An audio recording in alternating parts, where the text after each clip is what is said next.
Les Postos, c'est parti pour le débrief de Nono. Nono, ce soir, victoire du Paris Saint-Germain, 3-0. Premier but de Sergio Ramos sous les couleurs du Paris Saint-Germain. Un Paris Saint-Germain aussi stratosphérique avec Kylian Mbappé qui est encore une fois buteur ce soir. Première mi-temps assez laborieuse. Après, en deuxième mi-temps, ça a été beaucoup mieux. Qu'est-ce que tu as pensé aussi du PSG sans Neymar, Verratti et Lionel Messi? Qu'est-ce que tu as pensé de certains joueurs comme Wijnaldum, Di Maria? Et aussi, on va parler de la présence de la famille de Mbappé à Doha. Aujourd'hui, son frère Ethan a posté une story sur Instagram sur la vue de Doha. Est-ce que ça veut dire certaines choses? Qu'est-ce que tu as pensé de cette victoire 3-0 qui ne permet toujours pas au PSG d'être champion vu que Marseille s'est imposé? Bon, ben Sacha, ça va être très rapide. On va commencer comme ça. Mbappé. Prions le bon Dieu. Phénomène. Dangereux sur toutes les actions. Bon, ben après, match facile,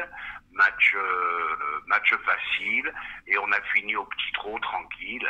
Voilà, content pour Ramos qui marque un but. Il faudra qu'on m'explique pourquoi il peut pas jouer tous les 3 jours.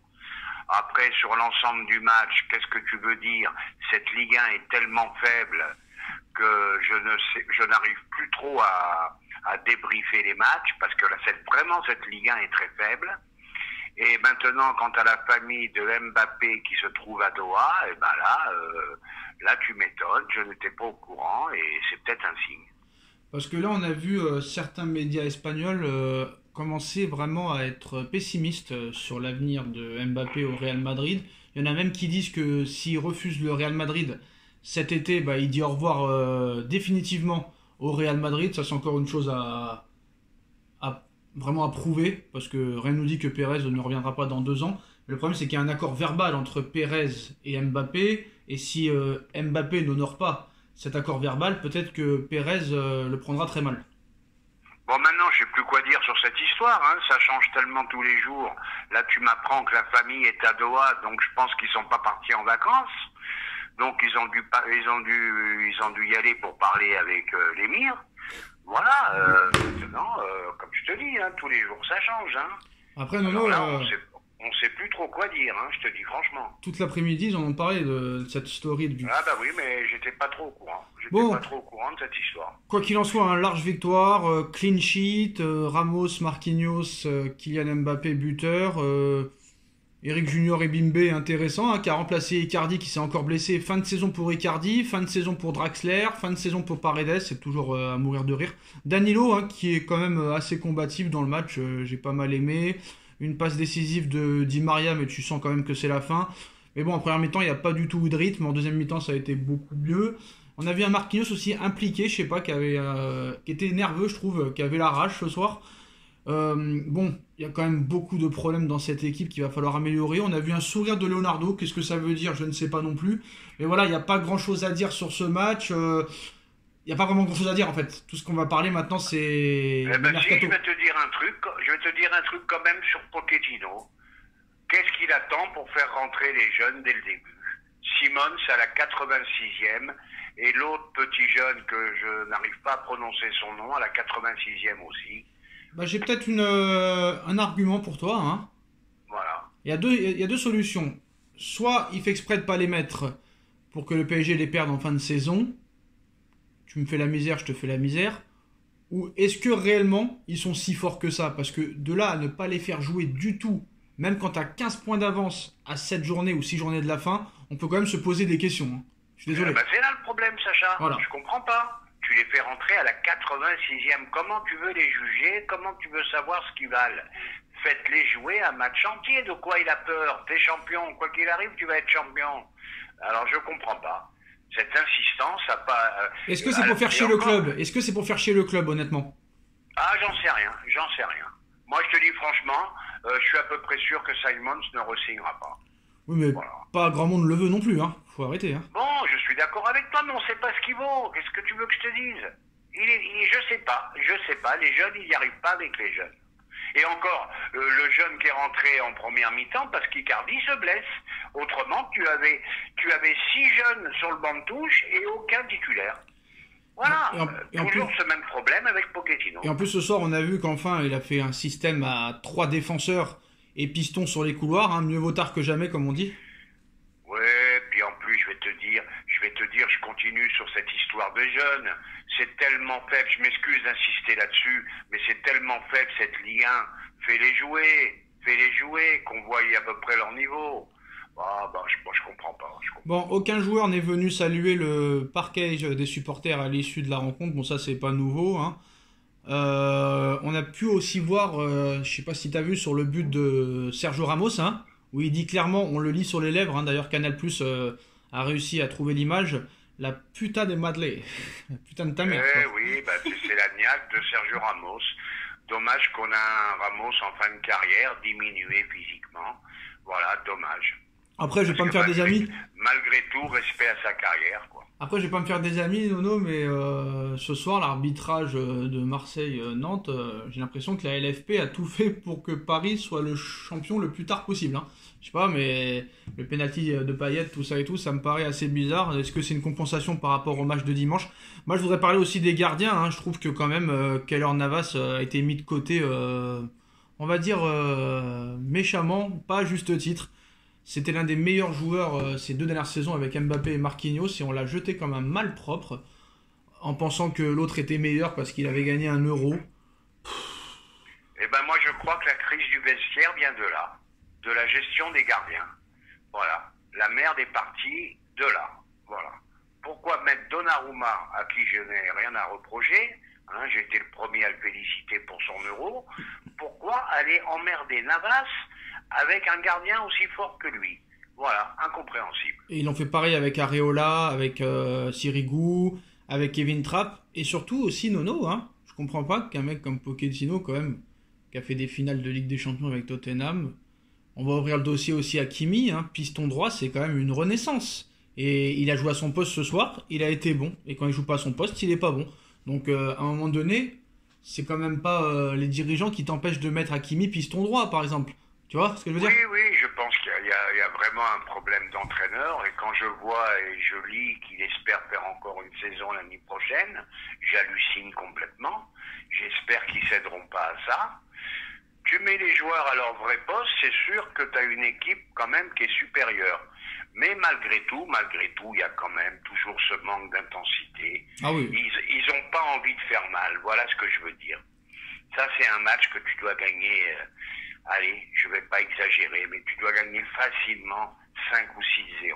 Alors Nono, Mbappé est désormais le 2e meilleur buteur du Paris Saint-Germain en Ligue 1, à égalité avec Zlatan Ibrahimovic avec 113 buts inscrits. Il est le 2e aussi meilleur marqueur de l'histoire du PSG. Il se rapproche un peu plus d'Edinson Cavani.